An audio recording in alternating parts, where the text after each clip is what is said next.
তোরে দুই বাচ্চা আব্দুল রহমানকে বলে আবু জেহেল কই চাচা। যখন হাজার হাজার সৈনিক নিয়ে আবু জেহেল সামনে দিকে আগিয়ে আসছে, মাত্র 313 জন সাহাবী নিয়ে, তার মধ্যে দুটো বাচ্চা রয়েছে। আল্লাহ রাসূল সামনের দিকে যাচ্ছে, আল্লাহর কাছে দোয়া করছে, আল্লাহ জানি না কি হবে, মাত্র 300 জন আমার সাহাবা আর এতগুলো কাফেরদের দল, আল্লাহ আমি জানি না কি হবে, আমি তোমার দরবারে দুটি হাত তুলে দোয়া করি, আল্লাহ তুমি সফল করে দিও। যখন আল্লাহ রাসূল বিসমিল্লাহ বলে দুটো হাতে বালি নিয়ে যখন কাফেরদের দিকে ছুড়ে মারে, ওই বিসমিল্লাহর ওসিলায় আল্লাহ পাক সকল কাফেরদের চোখে ওই বালিকা পৌঁছে দেয়। তারপর অতিমূল্য কথায় কবি কি লিখছে শোনো।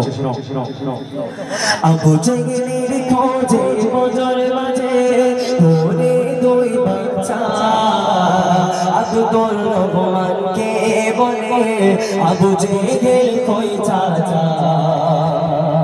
আবু জেহেলের খোঁজে বজর বাজে, তোরে দুই বাচ্চা আব্দুল রহমানকে বলে আবু জেহেল কই চাচা।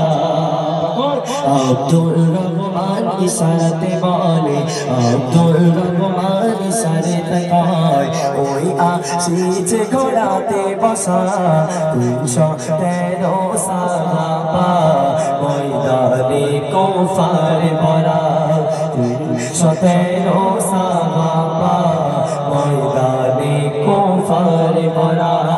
সিজদায় পড়ে মুস্তাফা, সিজদায় পড়ে মুস্তাফা, খোদার দারে করে দোয়া 313 সাহাবা, ময়দানে কুফার ভরা।